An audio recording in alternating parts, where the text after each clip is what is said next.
बयनिसिमबो गोजोन हामलायनाय जासिहरबाय। खुलुमबाय। बे समाव आङो नोंथांमोननि गेजेराव दासिमनि मोननैसो खौरां लाना फैदों। नोंथांमोना भिडिअखौ फारियै जोबजासिम नायलांदो। बाक्सा जिल्ला टेट क्वालिफाइड एसोसिएशनआ सरकारनि फारसे खुद्रिसारदों। बिटिआर सरकारा बुङो मोनसे मावो मोनसे। 6 शेड्युल ओनसोलनि जिल्लाफोराव गोदानै टेट आनजाद खुंफुंनो थाखाय आसाम सरकारा नटिफिकेशन फोसावबाय। बे नटिफिकेशन फोसावनायनि उनाव गोख्रों फिनजाथाय होदों बिटिआर टेट क्वालिफाइड एसोसिएशनआ। मैया बाक्सा जिल्लानि बरमायाव खौरांगिरि मेलनि गेजेरजों बिटिआर हालामाव टेट आनजाद उथ्रिसारनाय बिजाथिफोरनो थाबैनो थिसनथाय होनांगौ होनना दाबि खालामदों। बिटिआरआव सा 6,000निबो बांसिन टेट आनजाद उथ्रिसारनाय बिजाथिफोर दङ। टेट आनजाद उथ्रिसारनाय बिजाथिफोर थासेयावबो सरकारा गोदानै टेट आनजाद खुंनो लानाया दुखुनांथाव।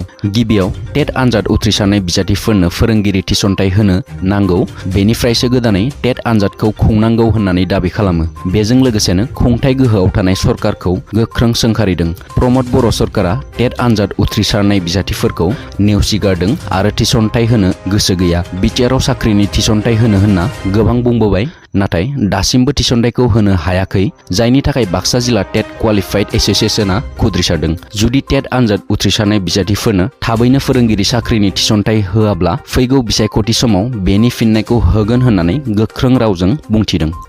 सनितपुर जिल्लानि धेकियाजुलियाव आसाया गोख्रों खुद्रिसारनाय दिन्थिफुंदों। बिटिआरनि सिमा बारायनायनि हेंथायै गोख्रों बेरेखा खालामदों। सनितपुर जिल्ला दुलाराय आसाम आदिबासि फरायसा आफादा लोगोसे बे सिमा बारायनायखौ जुदि बिजेपि सरकारा बोखांनानै लाफिनाब्ला फैगौ समाव आसाया बेनिख्रुइ गिख्रंथावसिनै आन्दलन खालामगोन होननानै गोख्रों हुमखि होयो। मख'नो गोनांदि थांनाय 26 जानुवारियाव आसामनि गिबि मन्थ्रि डक्टर हिमन्त बिश्व शर्माया बिटिआरनि दफा बादियै सनितपुर आरो बिश्वनाथ जिल्लानि गं 60 गामिफोरखौ सोसननाय जागोन होननानै फोसावदोंमोन।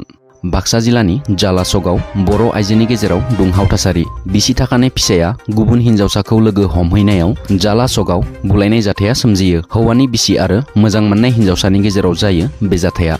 दिनैनिफ्राय मेट्रिक आनजादनि गिबि सान। गिबि खेबनि थाखाय गोदान सोलोंथाइ आदबजों बे खेबाव आनजादा खुंजागोन। बे बोसोरनि मेट्रिक आनजादाव गासै 4,23,000 फरायसाफोरा आनजाद लिरगोन आरो एग्जाम सेन्टारफोराव सीसीटीवी केमेराया गोनांथिथार होननानै सोलोंथाइ बिफाना फोसावदों। एग्जाम सेन्टारफोराव सीसीटीवी केमेरा बाहायाब्ला आयेननि राहा लानाय जागोन होननानैबो रोखायै बुंथिदों। बड'लेण्ड इन्टारनेशनेल नलेज फेस्टिभेल 2023नि जोबथा सानाव लिंहरजानाय बादियै बलिउडनि मुंदांखा फावखुंगुर सनु सुदआ मैया फैयो। बड'लेण्डआव सफैनानै खौरांगिरिनि सिगाङाव बुङोदि बड'लेण्डआव फैनानै आं गावनि न'आव फैनाय बायदि मोन्दों। लोगोसे बिथाङा बुंबावदोंदि फरायसाफोरखौ नुनानै मुलुगसोलोंसालियाव फिन मुं थिसननो गोसो जाबाय होननानै।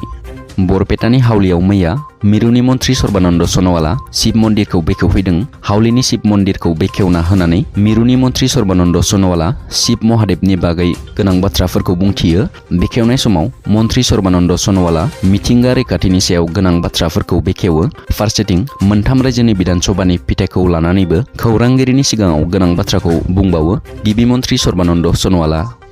उदालगुरियाव इनकाउन्टारनि जाथायखौ लानानै बे समाव मोनसे गिदिर खौरां। बाक्सा जिल्लानि एसपि राजेन सिंहआ इनकाउन्टार जाथायनि सायाव गोनां बाथ्राखौ बुंदों। डिम्बेश्वर मोसाहारिया सासे डाकातिमोन। पुलिसनि रिपर्ट बायदिब्ला इनकाउन्टाराव जिउ गोमानाय डिम्बेश्वर मोसाहारिया सासे क्रिमिनेलमोन। गुबुन गुबुन खावनाय जाथायफोराव डिम्बेश्वर मोसाहारिया लोब्बा दङमोन होननानैबो बाक्सा जिल्लानि एसपि राजेन सिंहआ बुंबावदों। एसपि राजेन सिंहआ दाबि खालामदों डिम्बेश्वर मोसाहारिनि हेंथायै पुलिसनि आखायाव रोखा फोरमान दङ। बबेखानि सिआइडि आरो पुलिसआ संदाननायनि गेजेरजों जाथायनि सायाव रोखा जाबावगोन होननानै बुंबावदों। थारैनो उदालगुरियाव जानाय इनकाउन्टार जाथाया दिनैनि समाव फिन मोनसे गोदान महर मोनबावदों। नायबिजिरनाय समाव डिम्बेश्वर मोसाहारिनि न'खरनिफ्राय गंसे पिस्तलबो बोखांनो हादोंमोन होननानै मिथिहोबाय।